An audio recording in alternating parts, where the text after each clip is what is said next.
Hi, my name is Lisa Wortman. I would like for you to take a moment to imagine that you are a 12-year-old little girl.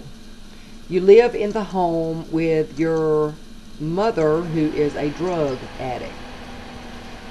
Your mother's boyfriend comes into your bedroom late at night when your mother has passed out. After a while, you get really tired of this and you try to talk to your mother about it, to vent. Every time that you do, your mother hits you or calls the police, and you are locked up in the child detention center. Your whole life has been like this. What would you do? Preteen and teen sex slave trade in the United States is a major problem.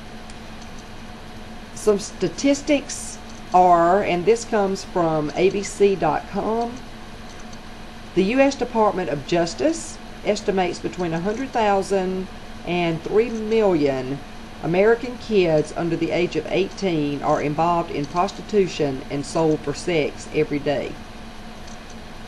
Average age of a child when he or she is first sexually exploited is 11 years old. And there have been documented cases as early as 9 years old. This is according to the FBI. Cities with the highest incidence of child sex slavery or child prostitution includes our own Atlanta, Georgia, Chicago, Dallas, Detroit, Los Angeles, Miami, Minneapolis, New York, San Diego, San Francisco, St. Louis, Tampa, and Washington, D.C. 40% of all forced prostitutes are juveniles.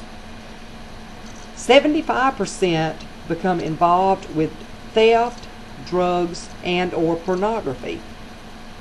1 of 3 teens that wind up on the street will be lured into prostitution within only 48 hours of them leaving their home. How does all this begin? As the little girl that I spoke of in the beginning, she was probably a runaway, trying to escape the home from physical abuse, sexual abuse, emotional abuse. They can be lured to this world through the internet, Facebook, Craigslist. People have been arrested because of Craigslist and child prostitution. They can literally be kidnapped off the street, thrown into a car, and whisked away. Pimps can be posing as modeling agents. They can tell the little girl she's beautiful, and he's in the area to hire models for this photo shoot and what a glamorous life it would give her, and he thinks that she needs to do this and just talks her into it. Sexual predators are also looking for vulnerable kids. They know exactly what areas to go into: malls, restaurants, skating rinks, anywhere that young children hang out, playgrounds. And then there becomes the life on the street. First, your pimp is posing as your very caring friend. He understands what was not understood at home. He becomes the most wonderful thing in your life, and you think, finally, I have someone that loves me. And then he begins to own you. He will begin to physically and emotionally abuse you. He will threaten to kill you if you try to leave. Many of the girls do not get, or boys that are the prostitutes or that are being sexually sold, will not get arrested because the pimp will pay off the cop so the cop can have sex with the child. What can we do to help prevent this and to stop this tragedy? Educate your children and the community. Educating your children by talking to them, showing them online articles of people that this has happened to. Let them know that they can trust you. If there's a drug problem in the home, try to get rid of it and be more attentive and more alert to the behavior and happenings of your children. Monitor their computer usage. Frequently view the sex offender websites and become familiar with the faces and any possible disguises that this person possibly could be using.